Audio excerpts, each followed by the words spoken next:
Hello everyone, welcome to opportunity for the today हम ये discussion काफी इंपॉर्टेंट जो भी एक सबको टॉपिक परेशान कर जिसका नाम है वर्ड प्रॉब्लम। तो अगर आपको बेसिकली इन प्रॉब्लम में अगर आप इक्वेशन प्रॉब्लम आपको क्लियर होगा तो आपको वर्ड प्रॉब्लम के लिए जानना बहुत ज्यादा जरूरी है। और इसे हम लोग सबसे पहले जानना एक अलग सा बात है और इसे सॉल्व करना एक अलग सी बात है।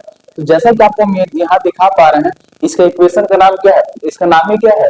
वर्ड और प्रॉब्लम। वर्ड मतलब होता है शब्द, यानी जहां पे आपको शब्दों से क्या किया जाता हो, उलझाया जाता हो। तो अगर बेसिकली देखा जाए तो ये क्लास 6 के स्टूडेंट के लिए प्री लेक्चर होगा, क्लास 7 के लिए भी और क्लास 8 के लिए भी। तो सबसे पहले ये समझिएगा कि जो लीनियर इक्वेशन है उसमें वर्ड प्रॉब्लम में टाइप कितने होते हैं। सबसे पहला जो टाइप होता है वो होता है आपका नंबर प्रॉब्लम, यानी कि एक ऐसा वर्ड प्रॉब्लम जहां पे आपको नंबर से उलझाया जाएगा। दूसरा जो टाइप होता है वर्ड प्रॉब्लम का, वो भी आपने खूब देखा होगा, जिसका नाम है एज प्रॉब्लम, जहां पे उम्र का सवाल आता है, यानी कि ये उनसे 2 गुना बड़े हैं, 5 साल बाद की कहानी, वो उनसे 8 गुना बड़े हैं और उनका जो रेशियो है वो एज के इतना दो, ऐसा टाइप का सवाल।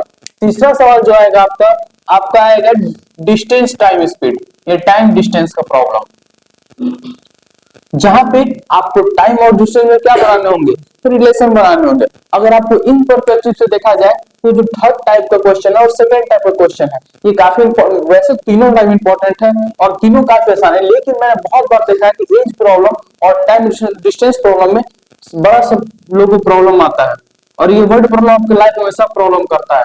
तो number problem, age problem, time and work हो गया आपका टाइम। फिर आपने पढ़ा होगा downstream and upstream, downstream upstream, downstream upstream में फिर आप आगे चल के पढ़ोगे छठवां पांचवा प्रॉब्लम, का नाम है डिजिट प्रॉब्लम, वही मैं आपको सिखाऊंगा डिजिट प्रॉब्लम क्या होता है।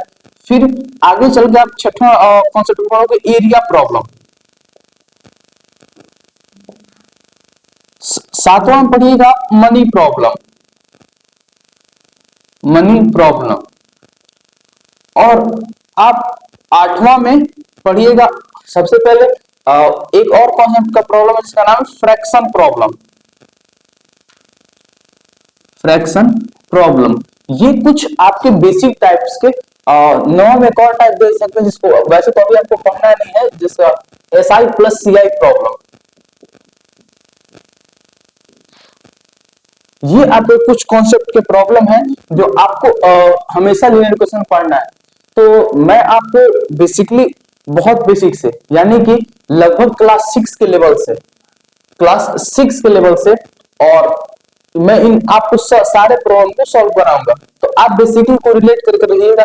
सबसे पहले कि आपको ये समझना होगा कि इन प्रॉब्लमों में नंबर प्रॉब्लम हम टाइप वाइज, एक प्रॉब्लम नंबर प्रॉब्लम, फिर एज प्रॉब्लम, फिर time distance, down stream up stream, digit problem, area problem, money problem, fraction problem, ऐसा ऐसे प्रॉब्लम हम लोग प्रत्येक सवाल के प्रॉब्लम को हम लोग बार बार समझेंगे और वहां क्या क्या होता है, वहां क्या क्या टर्म यूज होता है, ये आप हमेशा क्लियर रखिएगा। तो सबसे पहले आपको क्लियर होना चाहिए कि टाइप वाइज हमारे इतने सारे प्रॉब्लम होते हैं। अगर आप नंबर प्रॉब्लम में आते हैं तो नंबर प्रॉब्लम का भी बहुत सारा टाइप है, उसमें क्या क्या कॉन्सेप्ट है वो यूज होगा। आप कॉन्सेप्ट पहले टॉपिक डाल लीजिएगा नंबर प्रॉब्लम। नंबर प्रॉब्लम पर क्या क्या यूज होगा वो आपके लिए जानना बहुत ज्यादा जरूरी है, जो कि लिखे गए टाइप वाइज में। सबसे पहले आपको बेसिक इतना जानकारी होना चाहिए कि ट्वाइस मतलब होता है 2 टाइम और थ्राइस मतलब क्या होता है 3 टाइम। तो सबसे पहले आपको ये कॉन्सेप्ट होना चाहिए कि ट्वाइस मतलब क्या होता है आपका 2 टाइम, और सेकंड थ्राइस मतलब क्या होता है आपका 3 टाइम। ये आपको क्लियर हो, ये बहुत बेसिक है। ट्वाइस मतलब होता है 2 टाइम और थ्राइस मतलब होता है 3 टाइम। तो आज सबसे पहले हम लोग ऊपर ऊपर इनके सारे कॉन्सेप्ट को सीखेंगे, उसके बाद हम लोग इनके सवाल को भी देखेंगे। तीसरा याद रखिए कॉन्सेप्ट इसमें है कि कॉन्स्टिट्यूटिव, अगर आपसे बोल दे कॉन्स्टिट्यूटिव नेचुरल नंबर, अगर आपसे ये बोला जाए तो याद रखिएगा कॉन्स्टिट्यूटिव नेचुरल नंबर का कॉन्सेप्ट क्या होता है, कॉन्स्टिट्यूटिव नेचुरल नंबर। अगर आपसे इतना बोले कि द सम ऑफ 2 या 3 कॉन्स्टिट्यूटिव नेचुरल नंबर इज, जो भी दिया हो आपको, तो कॉन्स्टिट्यूटिव नेचुरल नंबर का जो फॉर्मूला होता है वो आपका होता है x+1 प्लस x+2। वैसे होता है अगर प्लस मल्टीप्लाई जो भी बोलेगा आप देख लीजिएगा, x+3, ऐसे करते करते n तक, x+n तक, यानी कि अब हम लोग यहाँ कॉन्स्टिट्यूटिव का सबसे बड़ा मतलब समझना होगा। कॉन्स्टिट्यूटिव का मतलब क्या होता है? लगातार, यानी कि एक ऐसा नंबर जो किस फॉर्म में हो? लगातार के फॉर्म में हो। जैसे कि आप यहाँ कुछ भी वैल्यू रखिए, आपको नंबर क्या मिलेगा? प्रीसीडिंग मिलता जाएगा। जैसे कि अगर आप यहाँ पे अगर आप पुट x इक्वल टू क्या रखते हो? 0, तो जब आप x इक्वल टू 0 रखते हो तो यहाँ देखिए 0 प्लस 1 कितना हो जाएगा? 1। 0 प्लस 2 कितना हो जाएगा? 2। 0 प्लस 3 कितना हो जाएगा? 3। यानी कि आपको जो नंबर मिला वो किस फॉर्म में मिला? 1, 2 और 3 के फॉर्म में मिला। इतना तक में। उसके बाद ये जो नंबर है आप खुद देख पा, आपको भी काउंटिंग याद है, आप ये क्या देख पा रहे हो? ये नंबर जो है किस फॉर्म में? लगातार है, यानी 1, 2, 3 ऐसे वो नंबर है। उसके बाद अगर हम लोग x इक्वल टू वहां 1 पुट करते हैं, तो जब हमने x इक्वल टू 1 पुट किया तो वहां से हमें कॉन्सेप्ट क्या मिला? 1 प्लस 1। तो 1 प्लस 1 कितना हो गया आपका? 2 हो गया। 2 प्लस 1 3 हो गया, 4। यानी कि इससे ये फॉर्मेट होता है, अगर हम इस फॉर्मूला में कोई भी वैल्यू रखते हैं तो हमें क्या मिलता है? हमें कॉन्स्टिट्यूटिव नंबर ही ऑब्टेन होता है। ये आप हमेशा क्लियर रखिएगा जब भी आपके सामने ऐसा सवाल दिया हो। लेकिन एक और बात खासकर है कि हम लोग इसमें एक अलग कॉन्सेप्ट, वैसे तो हम लोग सब लोग ऐसे तरीके से बनाते हैं, लेकिन जहां भी रेशियो का सवाल रहेगा वहां पे मैं आपको कुछ अलग अप्रोच बताऊंगा। और खास करके एज प्रॉब्लम में, एज प्रॉब्लम का सवाल जो कि काफी बड़ा सवाल होता है रेशियो को बनाने के लिए, वहां हम लोग एक नॉर्मल मेथड भी देखेंगे और एज प्रॉब्लम का सबसे शॉर्टेस्ट मेथड क्या है। यानी आपके पास ये एबिलिटी डेवलप हो जाएगी कि सवाल को पढ़िएगा और आप उतने ही जल्दी आंसर लिख दीजिएगा। उसके बाद अगर हम अगला पैटर्न को देखते हैं तो कॉन्स्टिट्यूटिव नेचुरल नंबर का ये फॉर्मेट हो गया। कॉन्स्टिट्यूटिव इवन नंबर में बड़ा लोग कंफ्यूजन होता है, वो चीज याद रखिएगा कि कॉन्स्टिट्यूटिव इवन नंबर, कॉन्स्टिट्यूटिव अगर आपके सामने इवन नंबर का कोई कॉन्सेप्ट पूछ दे तो कॉन्स्टिट्यूटिव इवन नंबर का हमेशा बहुत लोग गलती से ये बोल देते हैं कि x plus 2, x plus 4, x plus 6। याद रखिएगा ये कॉन्सेप्ट जो है पूरे तौर तरीके से गलत है। ऐसा कॉन्स्टिट्यूटिव नेचुरल नंबर का सम इवन नंबर का सम नहीं होता है। वो आपको मैं प्रूफ भी कर सकता हूँ। प्रूफ करना आप जरा खुद से सोचिएगा। आप जरा यहाँ पे, क्योंकि मैंने जब पिछले फॉर्मूले में कोई वैल्यू रख रहा था, 0 मैंने रखा तो कॉन्स्टिट्यूटिव मिला, 1 रखा तो कॉन्स्टिट्यूटिव मिला, 2 रखा तो कॉन्स्टिट्यूटिव मिला। लेकिन अगर हम लोग यहाँ पे कोई भी नंबर को, जैसे कि पुट x इक्वल टू 1 रखते हैं, तो यहाँ लिखा क्या हुआ है? Even number. इतना तो आपके पास नॉलेज होगा कि एक ऐसा नंबर जो कि 2 के टेबल से कट दो, हम क्या बोलते हैं? इवन नंबर बोलते हैं। अगर हम लोग यहाँ पे x इक्वल टू 1 रखते हैं तो क्या नंबर आपको ऑब्टेन हो रहा है? देखिए 3। 2 प्लस 1 कितना होता है? 3। 1 प्लस 4 कितना होता है? 5।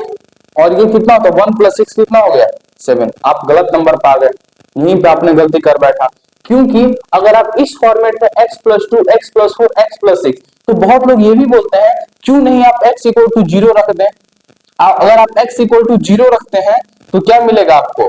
देखिए यहाँ पे 2 मिलेगा, 4 मिलेगा, 6 नहीं। एक कॉन्स्टिट्यूटिव नेचुरल आपको एक ऐसा फॉर्मेट होना चाहिए जहां पे आप कोई भी नंबर रखें तो आपको हमेशा क्या मिले? इवन मिले। तो उसका जो फॉर्मेट होता है वो कुछ इस प्रकार से है। कॉन्स्टिट्यूटिव इवन नंबर का आपका जो फॉर्मेट है वो आप हमेशा याद रखिएगा।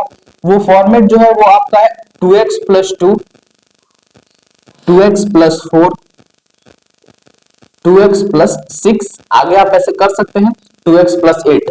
अब जरा आप खुद से यहाँ पे अपने से आप कोई भी नंबर रखते देखिए, वेदर नंबर आप फ्रैक्शन मत रखिएगा। अब आप बोलिएगा कि मुझे बोला गया है कोई भी नंबर रखने के लिए तो हम ऐसा नंबर रखते हैं, हम रख देंगे नंबर x इक्वल टू 1/2 और देखते हैं क्या मिलता है यहाँ पे। तो आपको ऐसे नंबर को नहीं लेना है, जैसे कि 2 इंटू 1/2 प्लस 2, 2 प्लस 1 कितना हो जाएगा आपका? 3। अगेन आपको कौन सा नंबर मिल गया? एक और नंबर मिल गया। आप ऐसा गलती मत कीजिएगा, ठीक है। अब आप यहाँ पे कोई भी नंबर रखिए। आप जैसे कि हमने क्या रखा, क्योंकि वहां में x इक्वल टू 1 पे हमें ऑड मिल रहा था। अगर हम लोग यहाँ x इक्वल टू 1 रखते हैं तो 2 इंटू 1 प्लस 2 कितना हो जाएगा? 4। आप खुद देख पा रहे हैं। और 4 कैसा नंबर है? अभी हम लोग आगे पैटर्न में भी रख लेते हैं। 2 इंटू 1 प्लस 4, तो 2 प्लस 4 कितना होता है आपका? 6। हमें क्या मिल गया? 6। और आप देख पा रहे हो ना 4 और 6 के बीच में कि इवन नंबर और कोई आता नहीं है। अगर 4, वैसे एक और बहुत इंपॉर्टेंट बात जो आपके दिमाग में क्लियर होनी चाहिए, आप जरा खुद से सोचिएगा कि 4 और 5 के बीच में कितने नंबर लाई जाते हैं। अब जरा इस चीज को गेस कीजिए। हमेशा याद रखिएगा कि कोई भी कॉन्स्टिट्यूटिव नंबर के बीच में कितने नंबर लाई करते हैं, इनफाइनाइट। हमेशा इस चीज को याद रखिएगा कि कोई भी दो नंबर के बीच आपसे कोई पूछे तो आप ये मत सोचिएगा कि 4.1, 4.2, 4.3 ऐसे करते करते 4.9। बहुत लोग ये गलत बोल देते हैं और बोलते हैं 9 नंबर लाई कर रहा है। नहीं, ये कॉन्सेप्ट गलत है। कोई भी कॉन्स्टिट्यूटिव नंबर में या कोई भी नंबर में कितने नंबर लाई करते हैं, हमारे इनफाइनाइट नंबर लाई करते हैं। इस चीज को हमेशा याद रखिएगा। आगे हम लोग देखेंगे तो 4, 6, 8, यानी कि ये फॉर्मूले से, कॉन्स्टिट्यूटिव इवन नंबर के फॉर्मूले से हमेशा क्या मिल रहा है, एक अच्छा सा इवन नंबर मिल रहा है। उसके बाद अगर हम लोग आगे देखते हैं पैटर्न में, कॉन्स्टिट्यूटिव ऑड नंबर, पांचों में अब हमें कॉन्स्टिट्यूटिव ऑड नंबर पता होना चाहिए। तो जब ही हम लोग कॉन्स्टिट्यूटिव ऑड नंबर का फॉर्मेट रख के चलते हैं, कॉन्स्टिट्यूटिव ऑड नंबर, तो कॉन्स्टिट्यूटिव ऑड नंबर का फॉर्मेट लेके चलते हैं, तो वहां बहुत लोग गलत क्या याद रखते हैं, वो भी आपके सामने क्लियर होना चाहिए। मैं आपको बार बार एक गलतियां आपकी दिखाते चल रहा हूँ, आपने गलतियां दिखाई याद रखते हैं और आपको सही फॉर्मेट हो आपको। अब बहुत लोग कॉन्स्टिट्यूटिव ऑड नंबर में ऐसे याद रखते हैं कि आपका x+1, या यहाँ पे आप देख सकते हैं एक फॉर्मेट रखते हैं कि x+1, x+3। ये गलत फॉर्मेट है। गलत फॉर्मेट कैसे है आप उसे देख सकते हैं, क्योंकि जिन ही आप यहाँ पे x=1 लिखेंगे, आप क्या वैल्यू पाएंगे, 1+1 क्या आएगा आपका 2, 1+3 क्या आएगा 4। फॉर्मूला था ऑड, आ क्या रहा है इवन, यानी ये कॉन्सेप्ट क्या हो गया, गलत हो गया। आप खुद से इसे रीचेक कर सकते, इसलिए आप हमेशा सवाल बनाते समय ये गलत कॉन्सेप्ट अपने माइंड में ना लाएं। तो जो कॉन्स्टिट्यूटिव ऑड नंबर का जो फॉर्मेट हो गया वो आपका कुछ इस तरीके से हो गया कि इसे आप हमेशा याद रखिएगा 2x+1, 2x+3, 2x+5, यानी कि एक आपको याद रखने का तरीका वो जरा देखिएगा कि अगर आपके सामने ऐसा लिखा हो, अगर इवन दे दे तो 2, 4, 6 रखना है, आगे क्या जोड़ देना है 2x, और अगर और दिया तो 1, 3, 5। ठीक है, बस आपको यही फॉर्मेट से याद रखें, हमेशा चलना इन नंबर को, और ये होगा कॉन्स्टिट्यूटिव आपका ऑड नंबर का फॉर्मेट।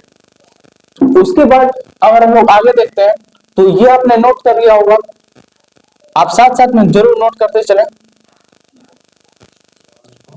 तो अब हम लोग आगे देखते हैं फॉर्मेट में कि कॉन्स्टिट्यूटिव हमने पढ़ा, अब मल्टीपल का एक फॉर्मेट, जो कि आप आगे चल के मल्टीपल का फॉर्मेट देखिएगा और आपके सामने मल्टीपल का आएगा भी। तो मल्टीपल में क्या है, जैसे कि आप देखेंगे अगर आपके सामने कोई बोल देगा कि द मल्टीपल कॉन्स्टिट्यूटिव मल्टीपल, और मल्टीपल के आपका छठवां जिसमें कॉन्सेप्ट यूज होगा वो होगा आपका कॉन्स्टिट्यूटिव मल्टीपल।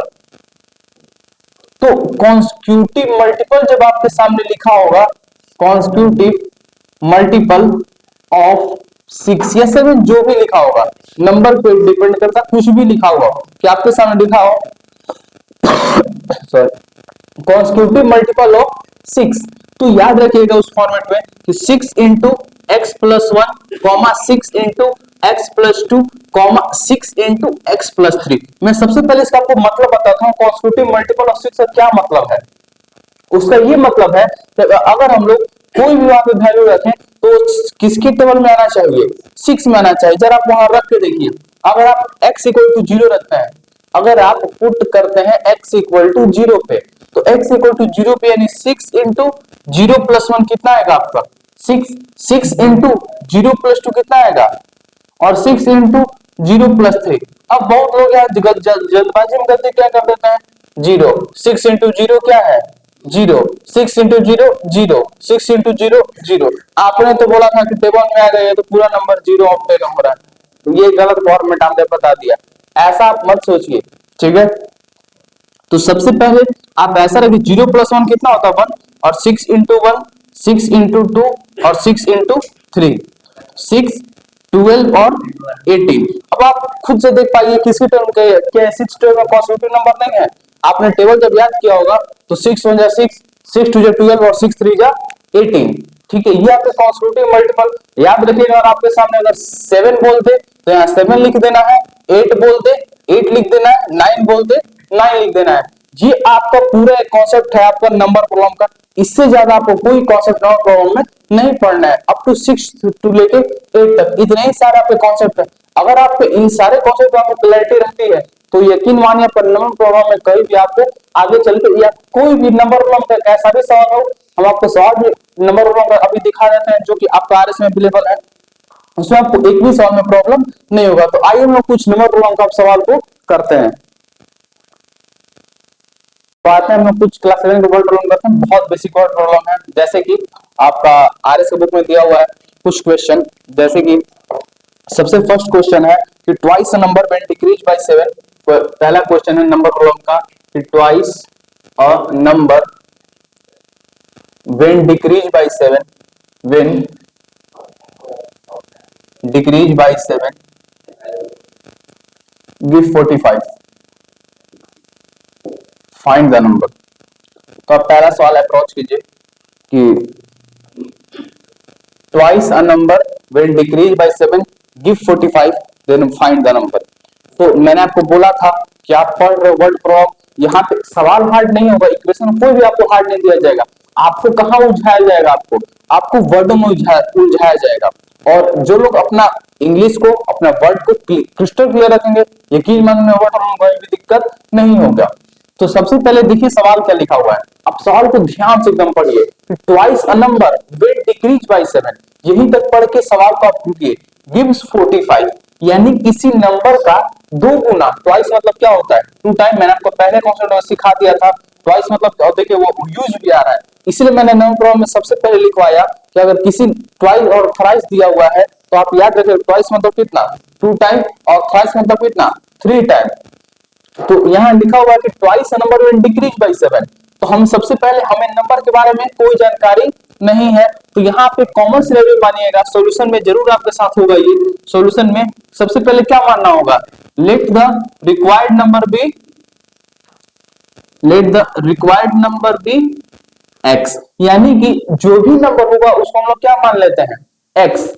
तो अकॉर्डिंग टू क्वेश्चन, क्वेश्चन क्या बोल रहा है, क्वेश्चन ये बोल रहा है, अब हम लोग अकॉर्डिंग टू क्वेश्चन लिखकर अपने क्वेश्चन का स्टेटमेंट को लिखना शुरू करते हैं। तो ट्वाइस अ नंबर, इस नंबर का दो गुना कितना, आप जरा खुद सोचिए, दो का दो गुना कितना होगा, 4।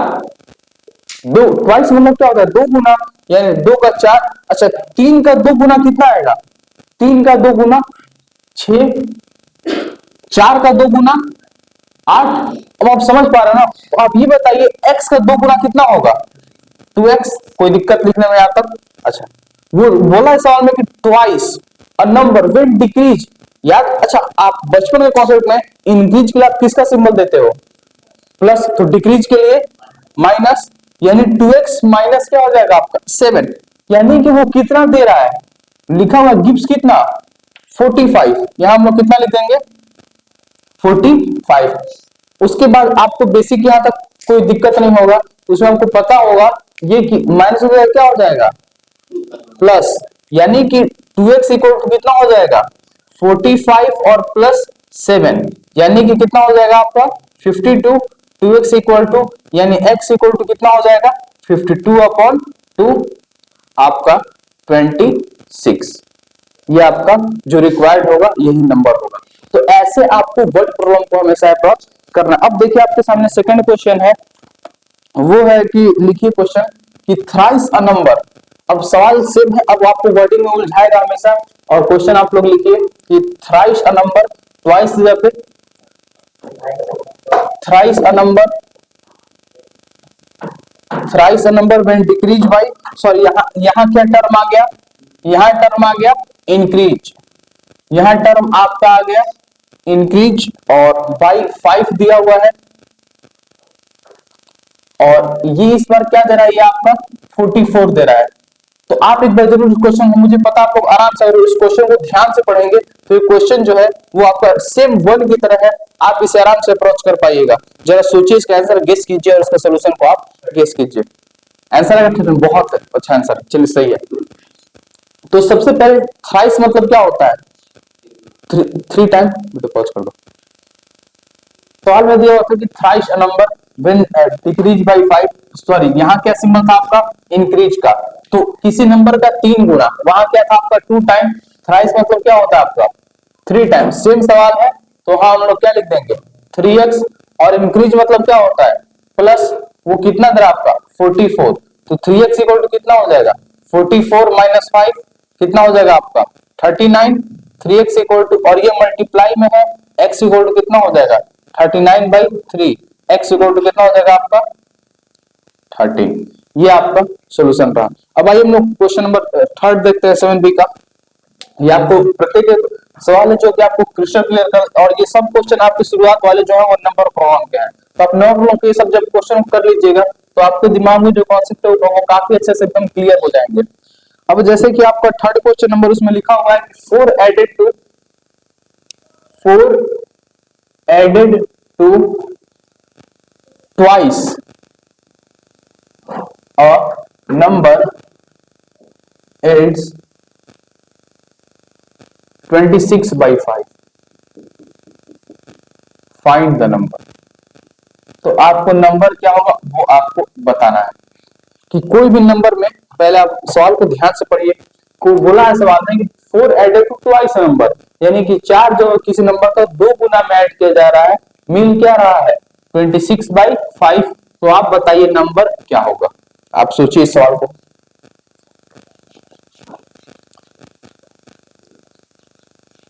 तो आपने इसका सोल्यूशन कर लिया होगा, और ये काफी आसान सवाल ये भी है।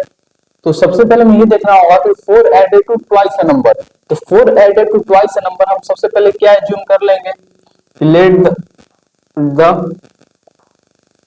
रिक्वायर्ड नंबर, वही कॉन्सेप्ट बी एक्स, तो लेट द रिक्वायर्ड नंबर हम क्या मान लेंगे एक्स मान लेंगे।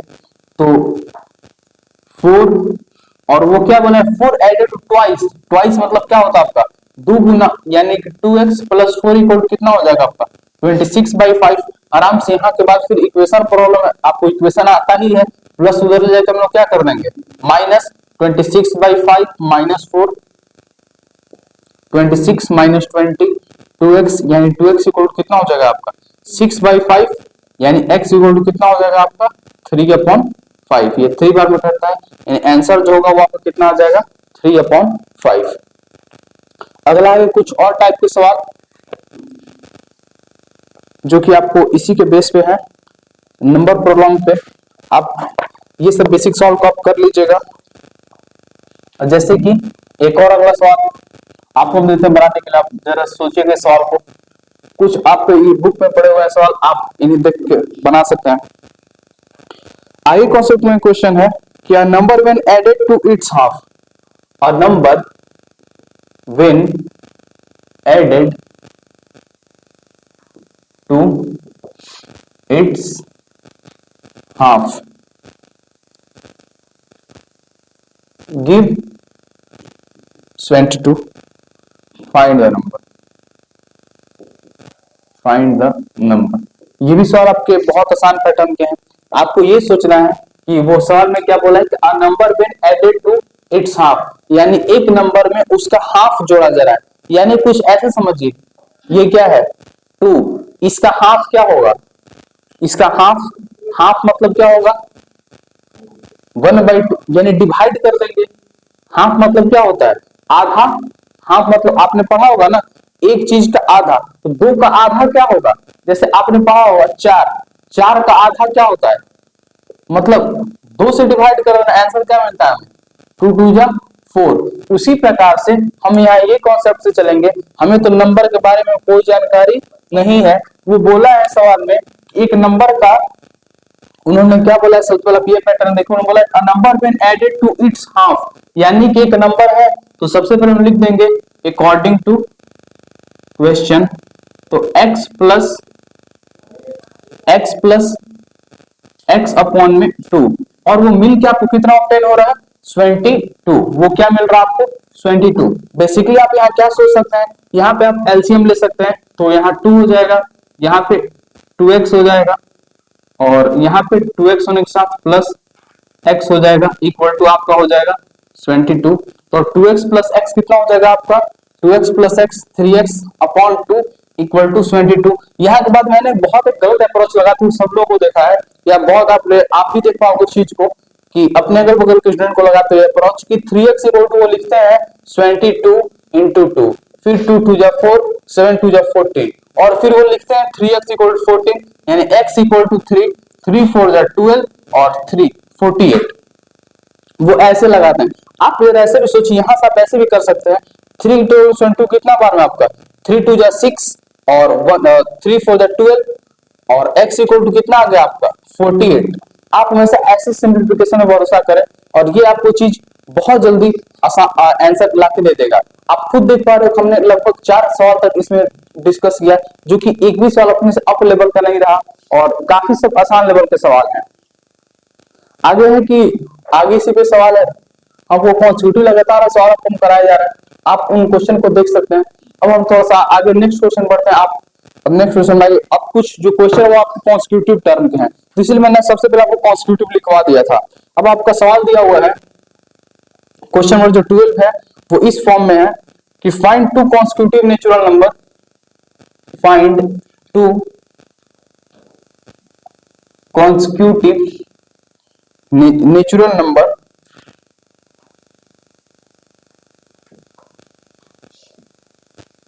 whose sum is 63, whose sum is 63। मैंने आपको शुरुआत में 1 to 4 क्वेश्चन बता दिए। अगर आपको उन 4 क्वेश्चन को करने के बाद अगर आपको फिर भी आपसे क्वेश्चन नंबर 5 नहीं हो रहा है, तो उसकी एक ही प्रोबेबिलिटी है कि फिर आपने कोई कॉन्सेप्ट को नहीं समझा है और आपको फिर इक्वेशन प्रॉब्लम कराने आता है, फिर आपको वही काम करना पड़ेगा, यूट्यूब पे बार बार आपको सोल्यूशन देखना पड़ेगा, दूसरे अदर आपको सोर्सेज पे जाने पड़ेंगे। उनसे अच्छा है कि मैं आपसे रिक्वेस्ट करूंगा, आप सबसे पहले आपको अपना कॉन्सेप्ट को बनाएं। 4 क्वेश्चन एक क्वेश्चन टाइप के समझने के लिए मोर देन सफिशिएंट है। अगर आप 4 क्वेश्चन करने के बाद अगर आपसे 5वां क्वेश्चन नहीं हो पा रहा है, तो ये मतलब शो करता है कि आपका इक्वेशन प्रॉब्लम कमजोर है, या फिर जो मैंने पहले जो कॉन्सेप्ट बताया वो आपने अच्छे से रिवाइज नहीं किया है। अगर आप वो दोनों कर लेते हो तो आपको बाकी सब सवाल में प्रॉब्लम नहीं आएगा, ये भी सवाल आप आसानी से कर सकते हो। ये सब आप क्या देख पा रहे हो, find two constitutive natural number whose sum is 63। तो सबसे पहले बोला है कि आपको जो नेचुरल नंबर है कॉन्स्टिट्यूटिव है, तो कॉन्स्टिट्यूटिव मतलब क्या होता है आपका, जो नेचुरल नंबर है वो लगातार है, तो जब वो लगातार है तो उनका जो फॉर्मेट होगा वो कुछ इस प्रकार से होगा कि हम सबसे पहले क्या नंबर मान लेंगे, लेट द फर्स्ट नंबर हम लोग क्या फर्स्ट कॉन्स्टिट्यूटिव नेचुरल नंबर हम लोग क्या मानेंगे, फर्स्ट कॉन्स्टिट्यूटिव नेचुरल नंबर हम लोग मान लेंगे x+1। उसी प्रकार से then the second constitutive natural number हम लोग क्या मान लेंगे, सेकेंड कॉन्स्टिट्यूटिव नेचुरल नंबर जो होगा वो हमारा होगा x+2। उन्होंने क्या बोला है कि दो नेचुरल नंबर का जो सम है वो क्या है आपका 63, यानी कि x+1 और प्लस x+2 जो है वो किसके बराबर है आपका 63 के। तो x प्लस x कितना हो गया 2x और 2 + 1 कितना हो गया आपका 3, 63 यानी 2x इक्वल टू कितना हो गया आपका 60 प्लस उधर जाके माइनस और x इक्वल टू कितना आपका हो गया 30। तो अब दिक्कत इस बात का आता है कि हम लोग यहाँ पे समझ नहीं पाते हैं कॉन्सेप्ट को, तो याद रखिएगा कि आप बहुत जल्दबाजी में आंसर को मत छोड़ दीजिएगा। जो आपका फर्स्ट नंबर आएगा वो क्या होगा x+1 यानी कि 30 + 1, फर्स्ट नंबर कितना आ गया आपका 31 और सेकंड नंबर x+2 यानी 30 + 2 कितना आपका हो जाएगा 32, यानी जो आपका आंसर आएगा वो क्या आएगा 31 और 32। आप इसे चेक भी कर सकते हैं, उन्होंने बोला है कि जो दो कॉन्स्टिट्यूटिव नंबर है उनका सम कितना आ रहा है 63। तो एक तो हो गया आपका 31 और एक आपको कितना हो गया 32, यानी 2 1 3 और 3 3 6। ये आंसर मेरा फाइनली करेक्ट है। तो तब तक के लिए आप नंबर ब्लॉक मैंने इतना आपको डिस्कस कराया, और बाकी जो एकाध टाइप के नंबर हो अभी हम लोग और एकाध डिस्कस कर लेते हैं। तब तक के लिए नंबर ब्लॉक खूब प्रैक्टिस करते रहे। क्लास 7 का आरएस का बुक, क्लास 8 का आरएस का बुक, अपना क्लास 6 का आरएस का बुक से आप नंबर ब्लॉक को प्रैक्टिस करते रहे।